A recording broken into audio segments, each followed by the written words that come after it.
Bonjour à tous les auditeurs de Radio Arc-en-Ciel, à ceux qui nous écoutent sur YouTube et à nos amis du groupe Jésus est mon guide. Aujourd'hui, jeudi 19 janvier 2023, à peine passée la nativité de notre Seigneur Jésus-Christ et l'Épiphanie, voilà que la liturgie nous fait entrer avec la lettre aux Hébreux dans la mission salvatrice, universelle et éternelle de ce nouveau-né. La liturgie nous pousse à lancer notre regard en avant, à élargir l'horizon de nos cœurs dans un effort pour comprendre l'unité du mystère de l'incarnation. Oui, ce nouveau-né rose et frais qui nous attendrit dans les bras de sa mère, la très sainte Vierge Marie, est bien le sauveur de l'humanité. Le mystère de cette naissance divine que nous venons de fêter participe au mystère de la rédemption de l'humanité pour la plus grande glorification de Dieu. Commençons par prier l'Esprit Saint pour préparer nos cœurs à recevoir la parole de vie. Esprit Saint, sois la consécration de mon être, sois présent dans chacun des instants de ma vie et dans chacune de mes actions. Sois mon souffle et ma respiration, sois ma lumière et mon guide, sois ma force et l'amour de mon cœur.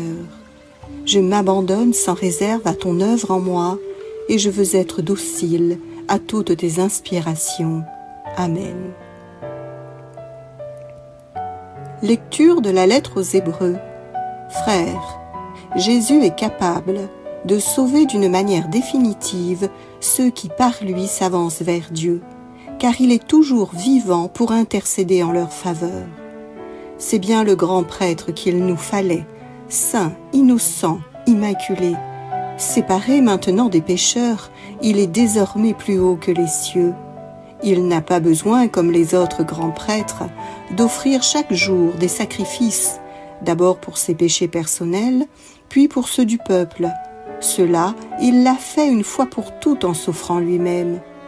La loi de Moïse établit comme grand prêtre des hommes remplis de faiblesse, mais la parole du serment divin qui vient après la loi établit comme grand prêtre le Fils, conduit pour l'éternité à sa perfection. Et voici l'essentiel de ce que nous voulons dire.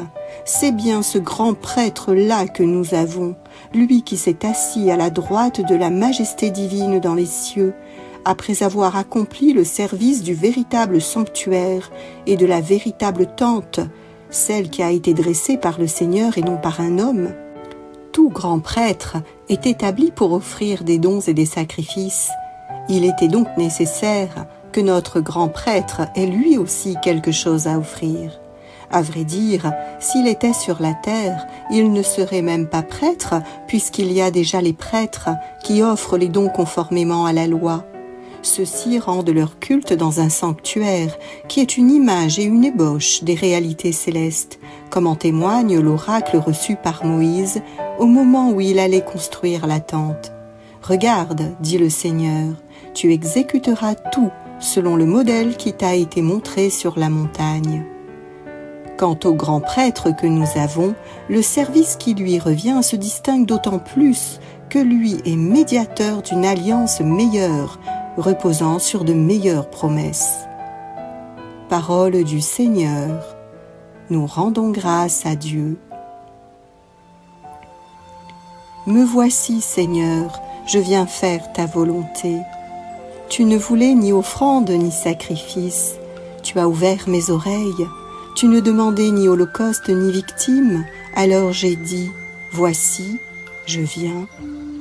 Me voici, Seigneur, je viens faire ta volonté. Dans le livre est écrit pour moi ce que tu veux que je fasse. Mon Dieu, voilà ce que j'aime, ta loi me tient aux entrailles. Me voici, Seigneur, je viens faire ta volonté. J'annonce la justice dans la grande assemblée. Vois, je ne retiens pas mes lèvres, Seigneur, tu le sais. Me voici, Seigneur, je viens faire ta volonté. Mais tu seras l'allégresse et la joie de tous ceux qui te cherchent. Toujours ils rediront, le Seigneur est grand, ceux qui aiment ton salut. Me voici, Seigneur, je viens faire ta volonté. Dans ce passage de la lettre aux Hébreux, saint Paul proclame aux premiers chrétiens la suprématie de Jésus-Christ comme sauveur universel, car face aux épreuves et à l'adversité, ces premiers chrétiens voient leur foi en Jésus-Christ vaciller. L'apôtre cherche alors à fortifier la foi des Hébreux et à les affermir face aux attaques des Juifs qui défendent l'obéissance à la loi de Moïse et au rite judaïque. Frères et sœurs, nous aussi, nous sommes plus ou moins comme les Hébreux. Les difficultés qui jalonnent notre vie affadissent notre foi, et si nous ne tenons pas ferme le dépôt de la foi, nous risquons de fermer à double tour la porte dorée de l'espérance. Alors laissons saint Paul rallumer les braises de notre foi en Jésus-Christ pour qu'elles deviennent un brasier incandescent d'amour, d'espérance et de charité pour la gloire de Dieu.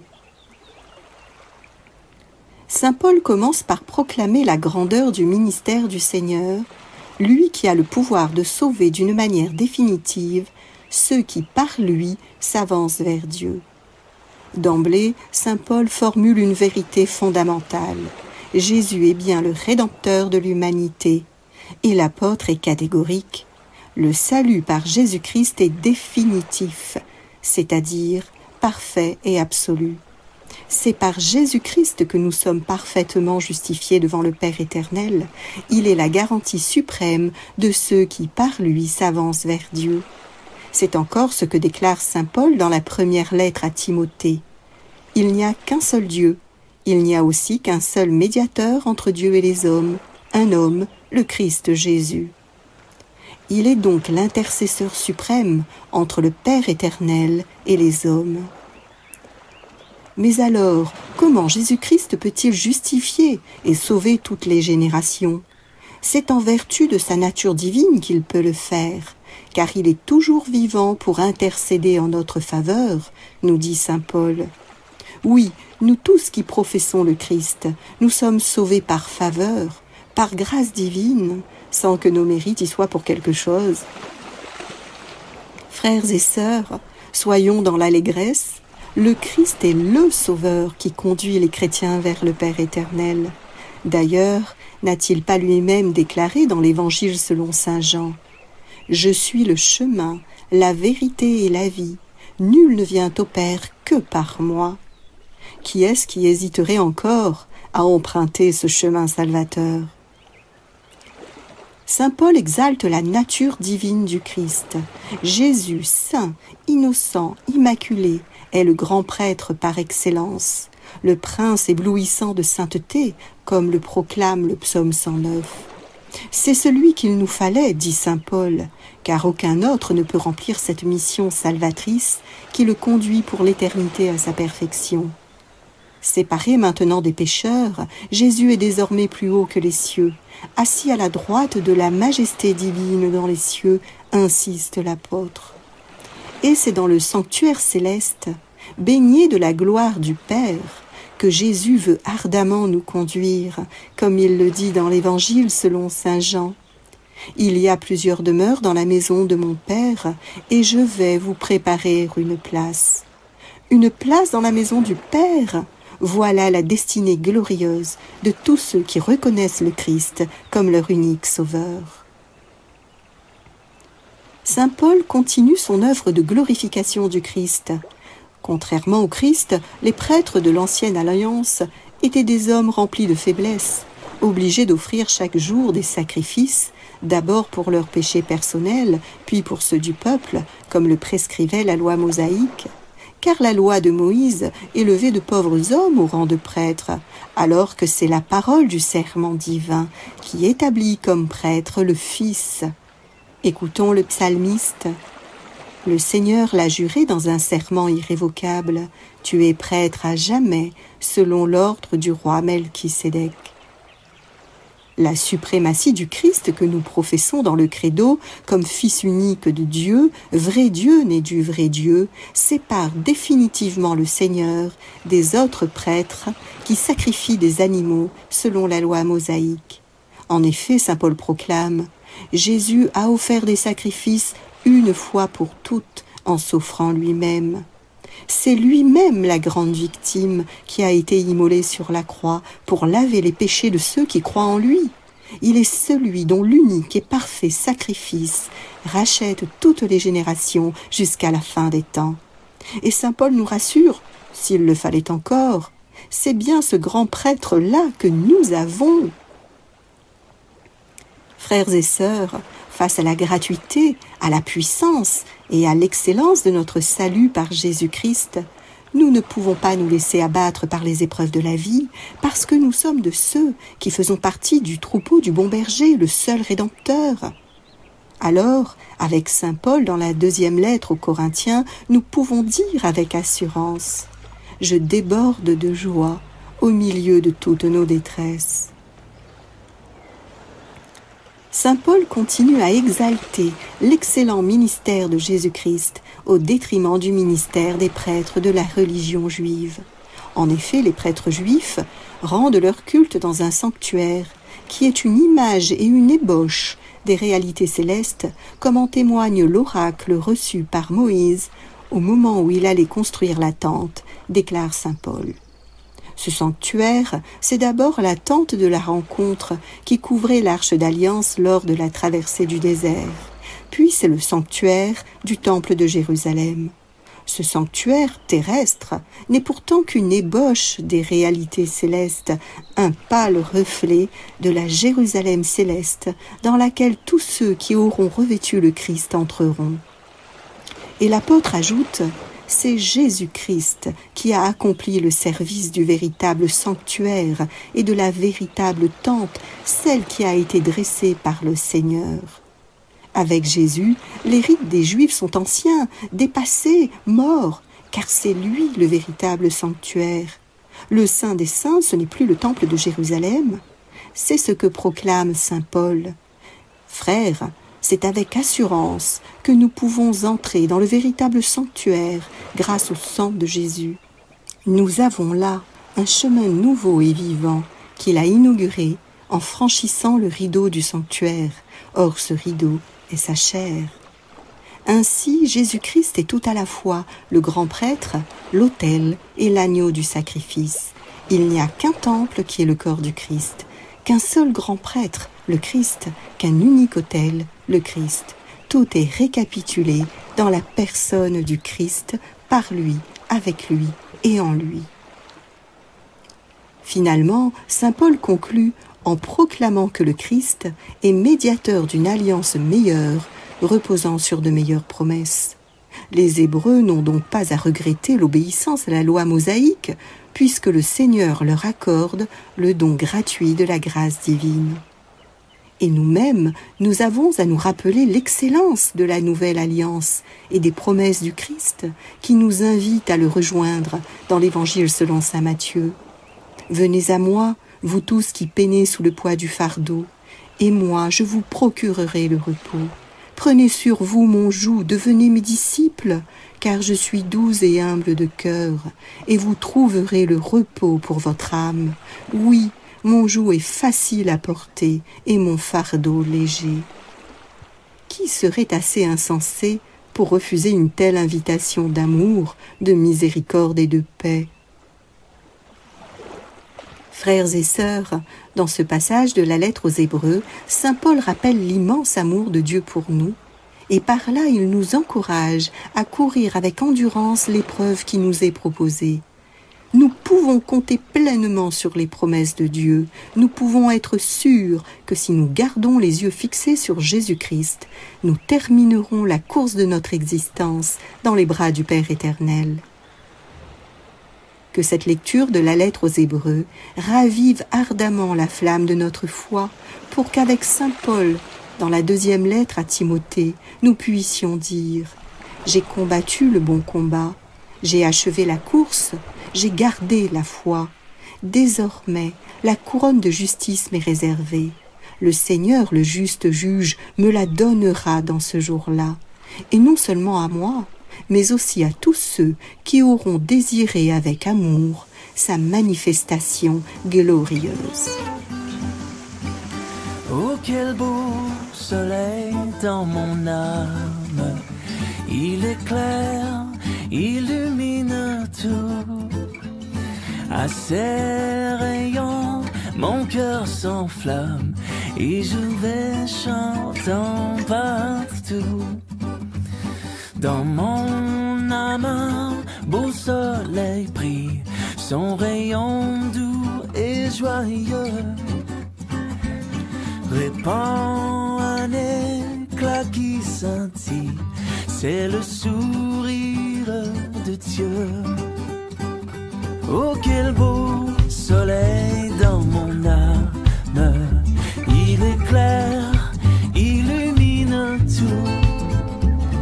À ses rayons, mon cœur s'enflamme et je vais chantant partout.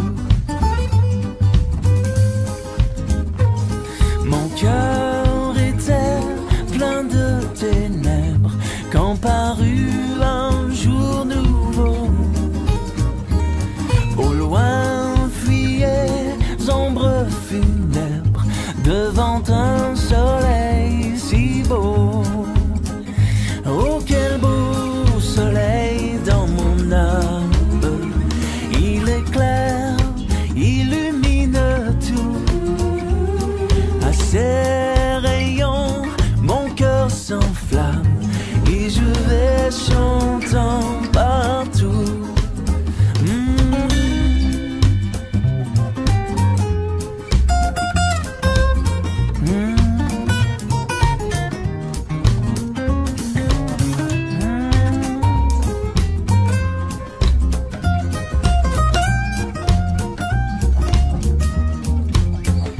Oh, quel beau soleil dans mon âme, il éclaire, illumine tout.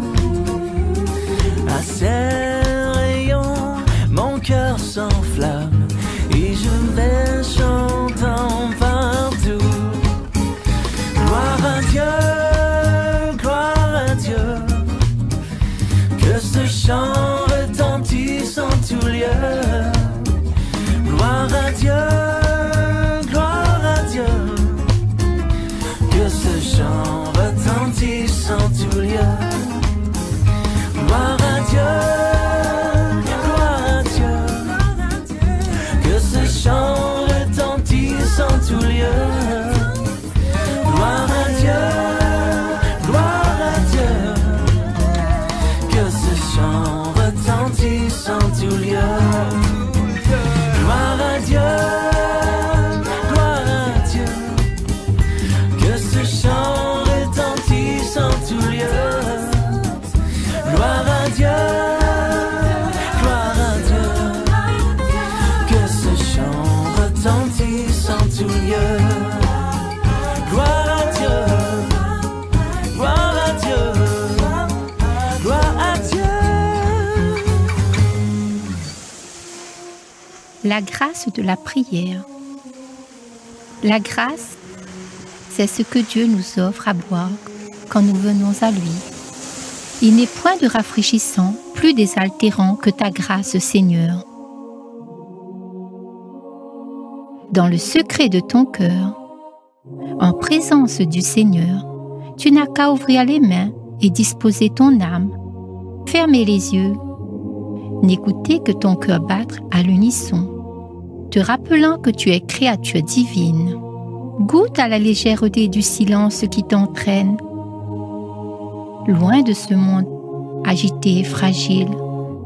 Si tu sens que ta conscience t'enchaîne, libère-toi de ces états d'âme futiles. Abandonne-toi en Jésus-Christ, son Fils. Laisse-toi laver dans le précieux sang versé de celui qui a donné sa vie pour te sauver. Rencontre de maître en ton fort intérieur. Il n'est pas de meilleur monde d'où l'on revient. Apaisé, léger, auréolé de paix et heureux d'exister.